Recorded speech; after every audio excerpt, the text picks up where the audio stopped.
ՄԱԿ-ի տվյալներով հիմնականում պարենի, այդ թվում այլուրի, շաքարի ու կաթի համաշխարհային գները բարձրանում են արդեն 7 ամիս անընդմեջ։ Հունվարին դրանք հասել են նոր ռեկորդային սահմանի, 2010 թվականի դեկտեմբերի համեմատ ներկայումս սպառողական զամբյուղը թանկացել է 3,4%-ով։ Սա ամենաբարձր ցուցանիշն է սկսած 1990 թվականից։ Հատկապես առաջին անհրաժեշտության ապրանքատեսակների գների աճ գյումրեցիները արձանագրում են գրեթե ամեն օր։ Դարձյալ թանկացել է ձեթը, ձուն, հնդկաձավարը, միշկ ու բանջարեղենը։ Գնորդներն ուղղակի զարմացած են, շատերը շուկայից հեռանում են դատարկաձեռն։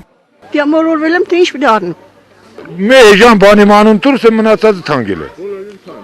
Լավաշ են կրել 60-70 դրամ։ Ծխախոտը հեչ պեսոկը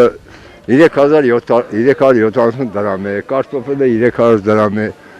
բոլորն են ցան է։ Պանիրը, կարտոչկեն, սոխը, մրգի համար չեմ ասում ձուն, չգիտեմ հացը, նույն ամենաշատը որ մարդիկ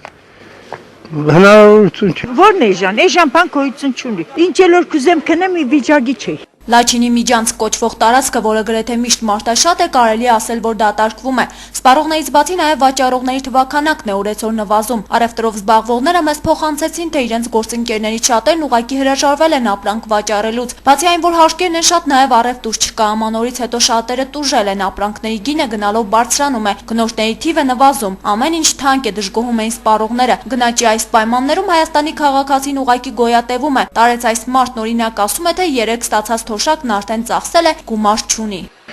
Թոշակը մենակ լույսի, գազի, բանի, կոմունալ ծախսելը չի։ Ով հնարավորություն ինչ ունի, ծախում կնում է ստեղից։ Եթե հնարավորությունն է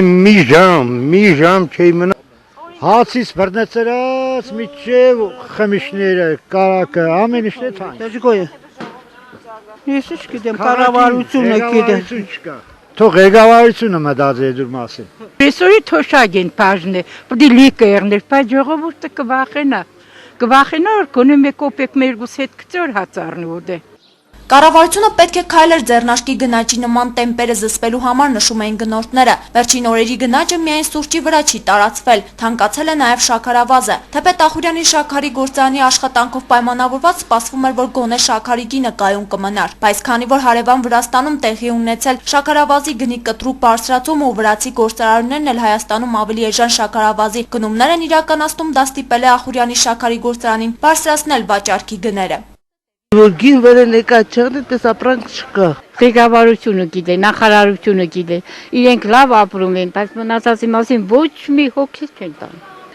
Էլ հնարավոր չէ ապրել, այսպես բանով է տեսել։ Ինչ կնեմ, ես տուն պայեմ։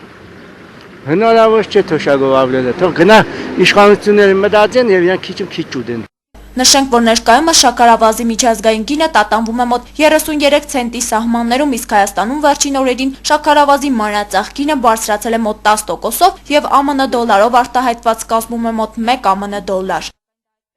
Հերմինե Մկրտչյան, Համբարձում, Պապոյան, Գալանյուս։